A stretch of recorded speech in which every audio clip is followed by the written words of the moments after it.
Hello and welcome to ninja prep. This is Kapil Goyal, your educator and mentor for PG physics. तो इस video में हम discuss करने वाले हैं बीटाट्रॉन को। इसके पहले हम लोगों ने डिस्कस किया था साइक्लोट्रॉन। जिस तरह से साइक्लोट्रॉन एक पार्टिकल एक्सेलरेटर है, चार्ज पार्टिकल एक्सेलरेटर है, उसी तरह से बीटाट्रॉन भी एक चार्ज पार्टिकल एक्सेलरेटर है।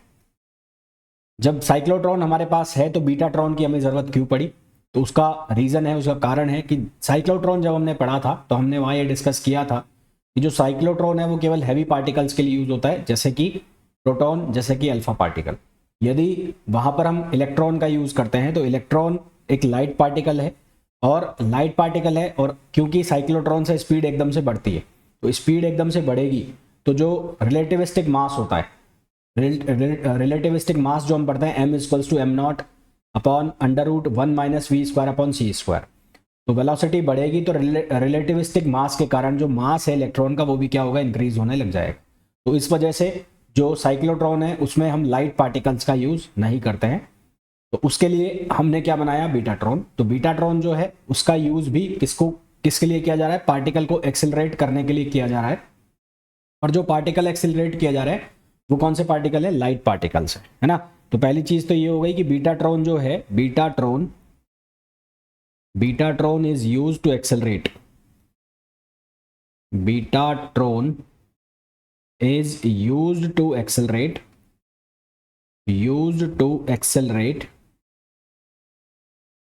light charged particle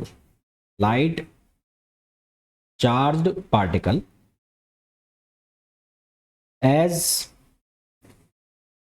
in cyclotron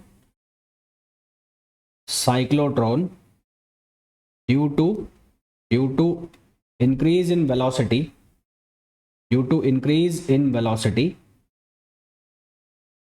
mass of light particle increases due to relativity theory. This problem is overcome in Betatron. This problem of cyclotron is overcome in Betatron. तो सबसे पहली कहानी तो ये हो गई कि जो बीटाट्रॉन है उसका यूज हम क्यों कर रहे हैं और किसके लिए इसका यूज किया जा रहा है। अब इसके कंस्ट्रक्शन की बात कर लेते हैं। इसके कंस्ट्रक्शन में क्या होता है, एक डोनट शेप का ये होलो रिंग है। मतलब ये डोनट का मतलब होता है, जैसा आपने इडली और वड़ा देखा है, सांभर वड़ा। तो सांभर वड़ा है जो वो गोल होता है, बीच में से उसमें क्या होता है, होल सा होता है। अंदर से भी अगर उसमें होलो हो, खोखला हो, तो वो बन जाता है डोनट। अंदर से भी वो खोखला हो तो वो क्या बन जाता है, डोनट। हालांकि सांभर वड़ा जो है वो अंदर से फिल्ड रहता है, अगर उसको अंदर से भी खोखला कर दिया जाए तो वो डोनट बन जाता है। डोनट एक खाने की चीज़ होती है ना, आपने देखा भी होगा, काफ़ी सारे लोगों ने आपने खाया भी होगा। तो डोनट शेप का यहाँ पर एक रिंग होता है, और उस डोनट शेप के रिंग में जो इलेक्ट्रॉन है वो मोशन करता है। इस डोनट शेप के रिंग के दोनों तरफ, यानी कि उसके ऊपर और इसके नीचे, एक मैग्नेटिक पोल्स लगाए जाते हैं, और वो मैग्नेटिक पोल्स की जो शेप है वो इस तरह से दिखाई देती है। ये इसका कट व्यू है जो मैंने यहाँ पर आपको दिखाया हुआ है। इलेक्ट्रॉन को इसके अंदर सेंड करने के लिए यूज़ किया जाता है इलेक्ट्रॉन गन का। यहाँ पर एक इलेक्ट्रॉन गन लगाई जाती है, और जब इलेक्ट्रॉन की सफिशिएंट वेलोसिटी हो जाती है, वो एक सफिशिएंट वेलोसिटी पा लेता है, तो उसको यहाँ से एक ट्यूब की हेल्प से निकाल लिया जाता है। इसमें वैक्यूम क्रिएट करके रखा जाता है। तो वैक्यूम क्रिएट करने के लिए यहाँ पर क्या लगा दिया जाता है, वैक्यूम पंप भी लगाया जाता है। क्या लगाया जाता है? वैक्यूम पंप भी लगाया जाता है। तो ये इसका कंस्ट्रक्शन होता है। कंस्ट्रक्शन में लिखूंगा नहीं क्योंकि बहुत सिंपल सा है, आप लिख सकते हैं। वापस रिपीट कर देता हूँ। एक डोनट शेप की रिंग होती है जिसके अंदर इलेक्ट्रॉन सर्कुलेट करता है। क्योंकि यहाँ पर रिंग शेप है तो जो रेडियस ऑफ सर्किल है वो फिक्स रहेगी, जबकि जो हमने साइक्लोट्रॉन पढ़ा था वहाँ पर जो सर्किल बन रहा था उसकी रेडियस लगातार इंक्रीज कर रही थी। यहाँ पर ऐसा नहीं होगा, यहाँ पर रेडियस क्या हो जाएगी, स्टेबल हो जाएगी, फिक्स हो जाएगी। इलेक्ट्रॉन को अंदर भेजने के लिए इलेक्ट्रॉन गन का यूज़ करते हैं, और इसके अंदर वैक्यूम क्रिएट करने के लिए हम वैक्यूम पंप का यूज़ करते हैं। इसके दोनों तरफ मैग्नेटिक पोल्स होते हैं जिसकी वजह से मैग्नेटिक फील्ड जनरेट होता है, और यहाँ पर इलेक्ट्रिक फील्ड जनरेट करने के लिए इसको एक ऑसिलेटर से कनेक्ट कर देते हैं, जिस तरह से साइक्लोट्रॉन में कनेक्ट किया हुआ था।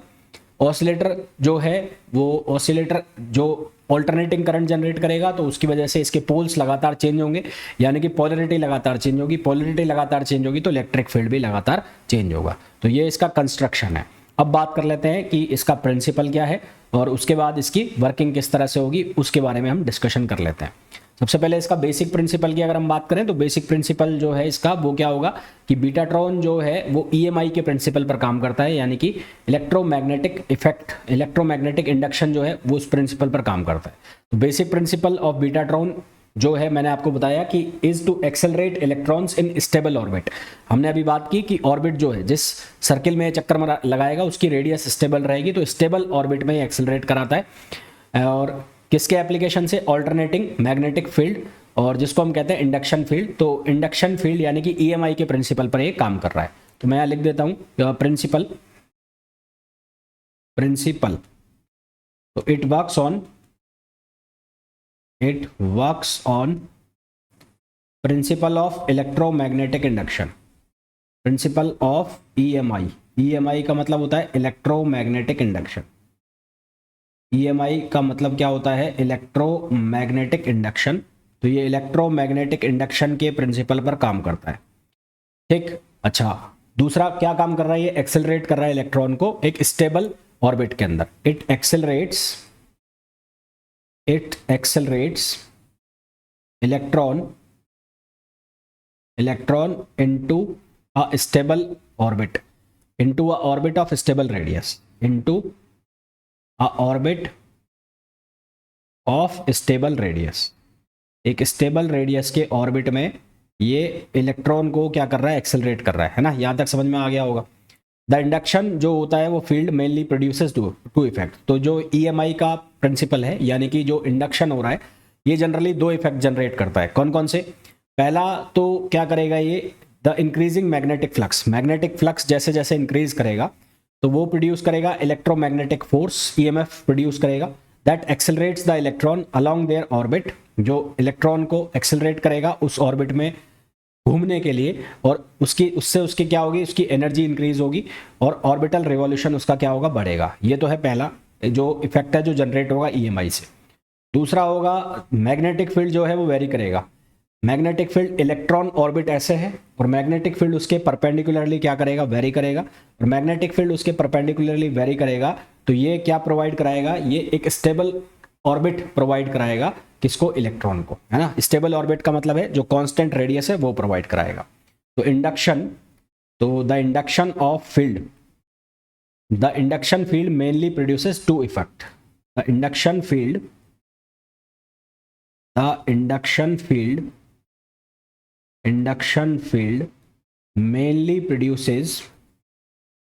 mainly produces two effects।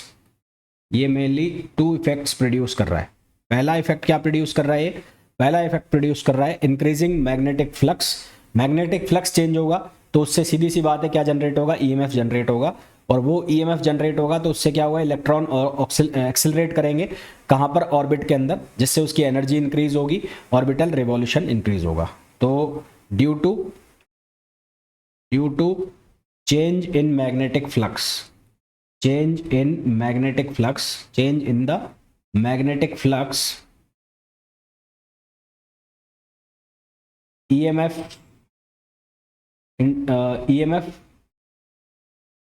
produced, and this EMF causes to accelerate electrons in orbit, जिसकी वजह से इलेक्ट्रॉन्स इस ऑर्बिट के अंदर घूमना स्टार्ट करेंगे, एनर्जी बढ़ेगी, उससे उनकी एनर्जी बढ़ेगी तो वो एक ऑर्बिटल रिवॉल्यूशन क्या होगा? बढ़ेगा। दूसरा क्या होगा? द टाइम वेर मैग्नेटिक फील्ड, है ना, मैग्नेटिक फील्ड चेंज होगा तो varying magnetic field acting perpendicular to electron orbit, time varying electric field, the varying magnetic field, electric field नहीं magnetic field, the varying magnetic field acting perpendicular acting perpendicular to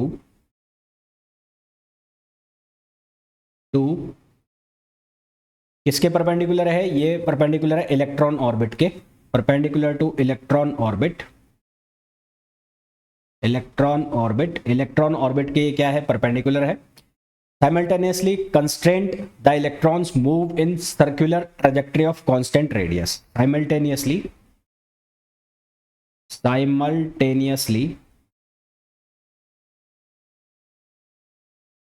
simultaneously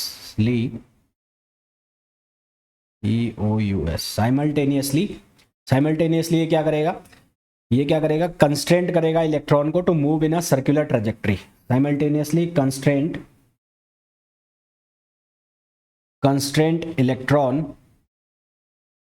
electrons to move in a circular trajectory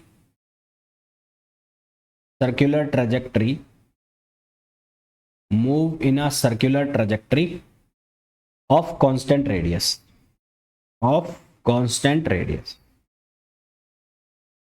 ठीक है। तो ये इसका क्या हो गया, principal हो गया। अब वर्किंग क्या होगी इसकी, वर्किंग में क्या होगा, जब इलेक्ट्रॉन गन से इलेक्ट्रॉन को एंटर कराया जाएगा डोनट शेप में, तो when electron is entered into the donut shape ring,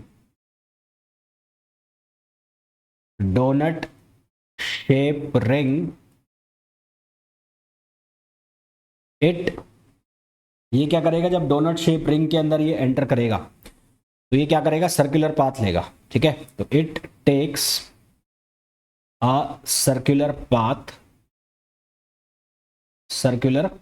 अब सर्कुलर पाथ क्यों लेगा, पहले ये हम देख लेते हैं। सबसे पहले तो EMI का प्रिंसिपल लगा लेते हैं। तो फ्लक्स चेंज हो रहा है, तो अकॉर्डिंग टू किसके लॉ, फैराडेज लॉ। तो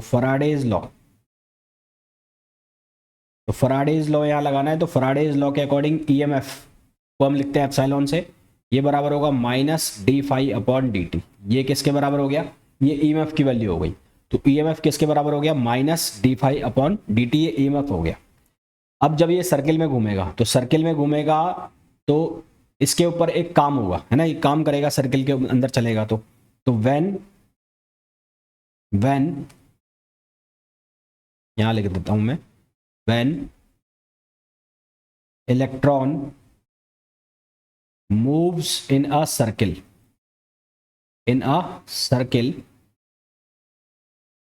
a work is done, और वो वर्क किसके बराबर होगा, W बराबर चार्ज इनटू पोटेंशियल,